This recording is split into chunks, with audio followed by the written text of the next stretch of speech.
first thing on your mind. But at halftime, when I think you had 6 points, is it on your mind at all, the 20-point thing at that point, and how much you have to do in the second half? Never. It's never on my mind. It can end any night. I'm not the guy who's going to just go chase points. So if it happens, it happens. If it doesn't, oh well. I just want to win. Yeah, you guys, you had turnovers on your first 5 possessions, didn't even get a shot up. I guess what was going on, and then obviously once you got shots, things turned out okay. You can take it first. I mean, I think we were going too fast. We were trying to get things going that weren't with us at the time. So that's my take on it. What do you think, Daryl? How frustrating was it? It wasn't frustrating. We just had to settle down. It was a little bit too giddy at the beginning, going too fast, a little too hype. So we just had to settle down and play ball. For both of you guys were able to hold them to 25% shooting for the day. What went into it defensively to cause that?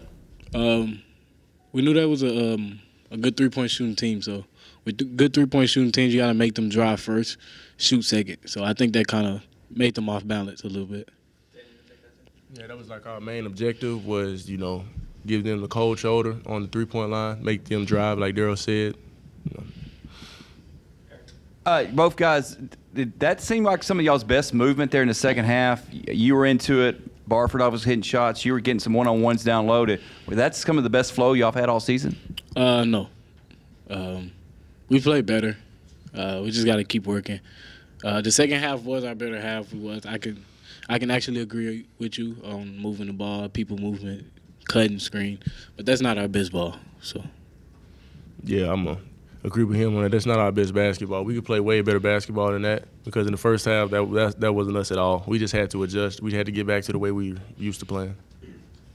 Daniel, I thought it was your better, but one of your best games, best ones in a while. Mm-hmm. On both ends, Bryce Drew talked about the impact you had with all those block shots. Could you talk about your game and what was really working? And Daryl, what did you think of Daniel's game too?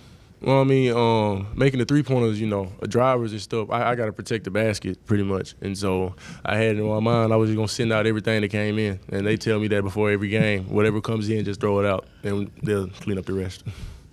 You want me to finish up? Yeah, what did you think of Daniel's game? I'm not actually sure what you mean when you say it's his best game in a while. I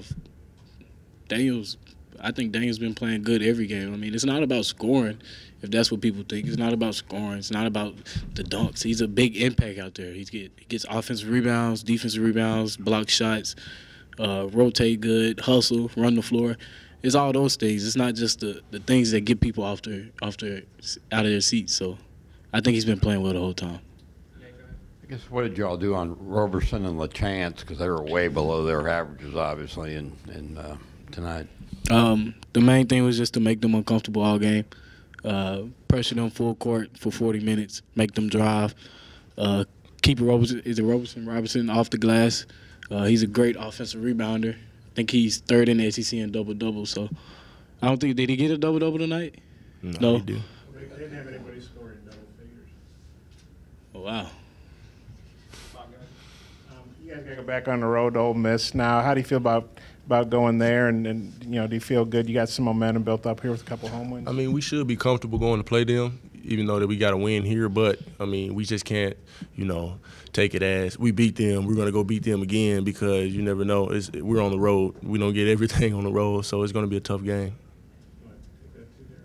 Got to bring our hard hats going on the road. We got to stay together, play as a team.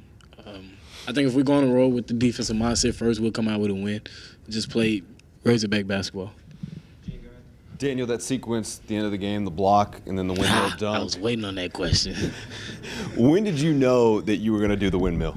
I really didn't even know. I just went up and, in my mind, I thought the guy was behind me was going to jump with me, so I was just going to dunk it. But then I seen a wide open lane, so my eyes just got big. You going to sit here and tell them that you had no intentions on windmilling the ball. You could see it from half court that he was going to try something.